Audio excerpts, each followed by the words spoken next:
Bonnie and Clyde. Names everyone knows. Right. I mean, practically synonymous with like the whole outlaw lovers thing during the Depression. But I think in this deep dive, we're gonna go deeper beyond the Hollywood version. You gave me this podcast script, and it seems to offer a more grounded look at their lives. Like, who were they really behind all the legends? Yeah, it's really interesting how their story, even now, almost a century later, I mean, still has this hold on us, And the Depression was just such a bleak time Yeah. for so many. So I wonder, was their appeal that they just embodied this kind of rebellion against a system that felt broken? Yeah. And this script starts right off by talking about their upbringings and how different they were. It's almost like their paths were just destined to collide. You have Clyde growing up, dirt poor in Texas, already getting into petty crime as a teenager. Like, what does that tell us about what options were even available to someone like him back then? Well, it shows just how much desperation there was and the lack of opportunity. Just imagine being a young man like Clyde and seeing no way out of poverty except to break the law.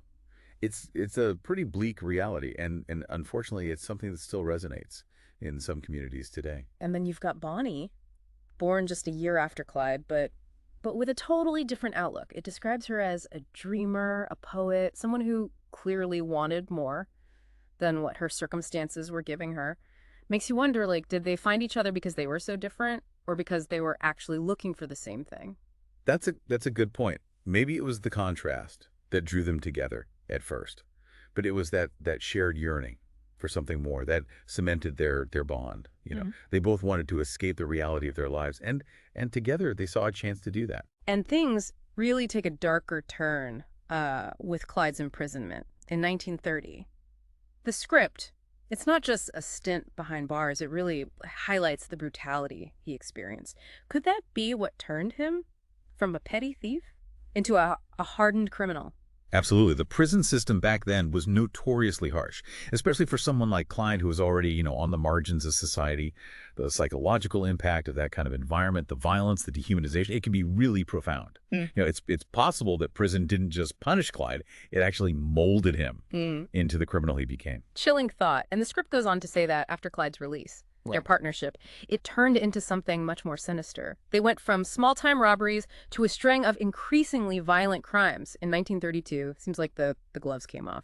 And that's around the time that the Barrow Gang emerges, with Clyde's brother Buck and his wife Blanche.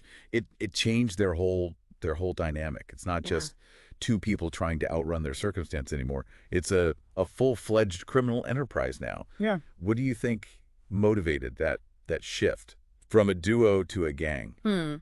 Well, the script, it suggests that their earlier crimes, even as they were escalating, they were still kind of small scale. So maybe forming a gang was a way to increase their reach, their ambition. Maybe they needed more manpower for bigger targets, or maybe there's a sense of security and camaraderie that comes with having a crew at your back, especially when you're living outside the law. Yeah. No, that's a fascinating point. It shows how their motivations might have kind of evolved over time. At first it might have been about survival, escaping poverty. But as they got more notorious, maybe there was an element of power and control that came with leading a gang, and that fueled their rebellion against the establishment. Right. And then you have this whole media frenzy erupting around them. Headlines were filled with their daring escapes, dramatic shootouts.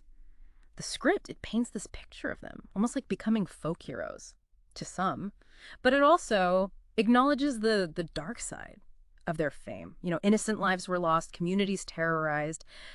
How much did the media's portrayal contribute to their myth? And was it at the expense of the truth? Oh, the media's role in shaping how the public sees things. Yeah. Especially back then. Can't be overstated. Remember, this is before television, so newspapers and radio were the main sources of information. So those sensationalized headlines about their exploits would have just captivated audiences. Yeah, and the script mentions this very specific example, that iconic photograph of Bonnie with a cigar, striking that pose. That practically screams femme fatale. It really cemented her image in everyone's mind. But was it an accurate reflection of who she was, or was it carefully constructed by the media, or even by Bonnie herself, to build up their legend? That's That's a really good question, and one that the script, unfortunately, doesn't really answer definitively. But it does suggest that people were eager to embrace this image of Bonnie as this tough, rebellious woman. So, in a way, she challenged the traditional gender roles at a time when those roles were being redefined. So were they genuinely seen as rebels? You Yeah. know, figures pushing back against a system that had failed them? Or were they just ruthless criminals taking advantage of the chaos of the time? The line seems awfully blurry, doesn't it? Yeah, it's a complex question. No easy answers. Yeah. I mean, their actions undoubtedly caused a lot of Yeah. pain and suffering, and we can't condone that. But it's also important to think about the context. Yeah. The Depression had just shattered the dreams of millions, and for some, Bonnie and Clyde's defiance, their willingness to thumb their noses at authority, it may have resonated really deeply. You know, like they represented this yearning for something more, a desire to break free Yeah. from the constraints of a society that felt broken. And the script, it hints that their yearning, is fueled by notoriety and maybe a bit of self-delusion. It just intensified as their crimes got more audacious. They were robbing banks, amassing a body count. I mean, the legend was growing, but the reality was getting grimmer. And that's where we'll pick up Yeah. in the next part of this deep dive. Did their fame make them reckless? Did they start to believe their own hype? And how did this ultimately lead to their downfall? Stay with us as we delve further into the final chapter of Bonnie and Clyde's story. So we left off with Bonnie and Clyde right at the peak of their notoriety. I mean, their legend was spreading like wildfire. But the script, it tells us that behind the headlines, the reality was getting more and more disturbing. Their crimes were getting bolder. The body count was rising. Did they become victims of their own hype?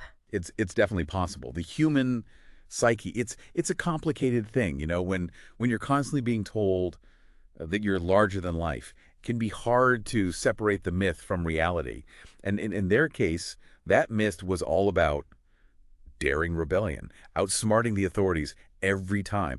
So did that just feed a sense of invincibility and lead to more and more reckless decisions? Yes, it's really fascinating, isn't it? The script doesn't actually come out and say this, but it almost feels like a Greek tragedy. You know, you have these two figures who are propelled to fame by defying the rules, but then that very fame becomes their undoing. Exactly. And it seems like the law enforcement agencies that they were constantly outwitting, they were also getting more and more determined to put an end to their reign of terror. And that's where Frank Hamer comes in. He was a former Texas Ranger with a pretty fearsome reputation. The script says he was brought in specifically to hunt down Bonnie and Clyde.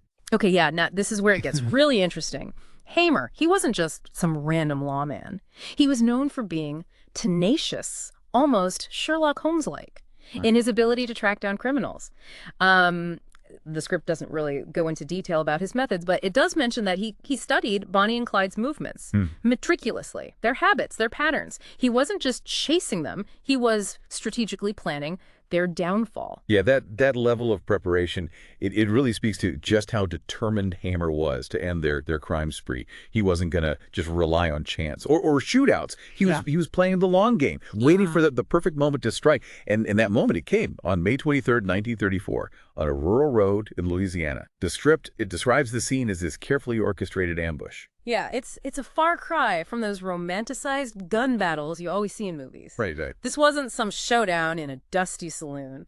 The script says that Hamer and his posse, they concealed themselves, and they let Bonnie and Clyde drive right into their trap, and then just a barrage of bullets, no warning, no chance for a dramatic last stand. It's a pretty grim end to their story, and one that really highlights the brutality of their world. The script actually mentions that over 130 rounds were fired into their car. I mean, that's not just law enforcement. That's a statement. Yeah, it's almost like this collective exhale of relief.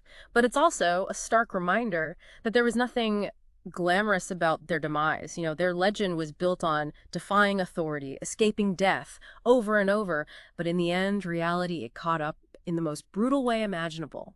And yet, as the script points out, their deaths, they just added to the myth. Thousands of people went to their funerals, mourning the loss of these outlaw figures. So, I mean, how do we reconcile that Well, with the violence that they inflicted. it's a question that really goes to the core of their enduring appeal, doesn't it? Maybe for some people, their deaths cemented their status as martyrs, Yeah. victims of a system that they had challenged, or maybe even in death, they still represented a sense of freedom, a rebellion against conformity that people yearned for, even if they couldn't actually condone their methods. It's also worth thinking about how their story, as tragic as it is, it taps into something really fundamental about human nature. We're drawn to stories of rebellion, of individuals who live by their own rules. But there's a very fine line between admiration and glorification. And as we delve into the final part of this deep dive, I think we need to explore that line carefully. How do we learn from their story Yeah. without romanticizing their crimes? Stay with us as we tackle that question. So we've walked through Bonnie and Clyde's story, from their totally different beginnings to becoming these outlaw celebrities and then their brutal end in that Louisiana ambush. The script, it doesn't shy away from the dark parts, the violence they inflicted.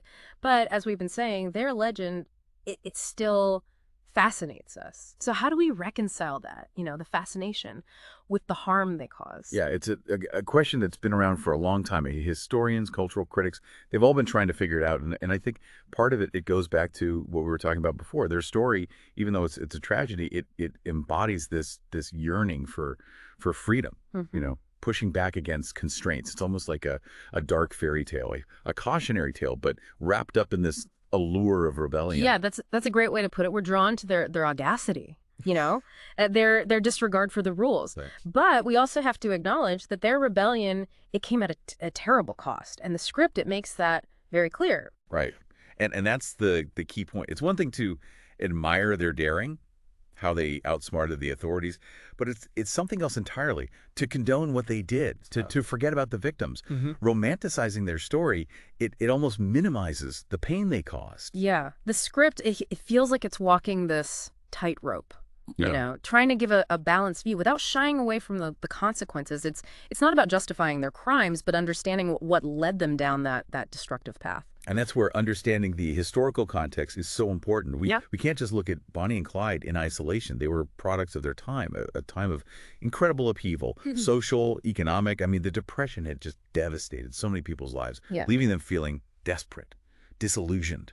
And while that doesn't excuse their choices, it does help us understand the pressures they were under. Right. It adds a layer to their motivations. I mean, maybe for them, robbing banks wasn't just about getting rich. It was about striking back at a system that they felt had failed them and so many others. It's a twisted way of thinking, but maybe one that resonated with people back then. Exactly. And that's maybe why their story, it still resonates with us today. Even though we live in a very different world, we still deal with social inequality, economic disparity, and a feeling that the system is rigged against the average person.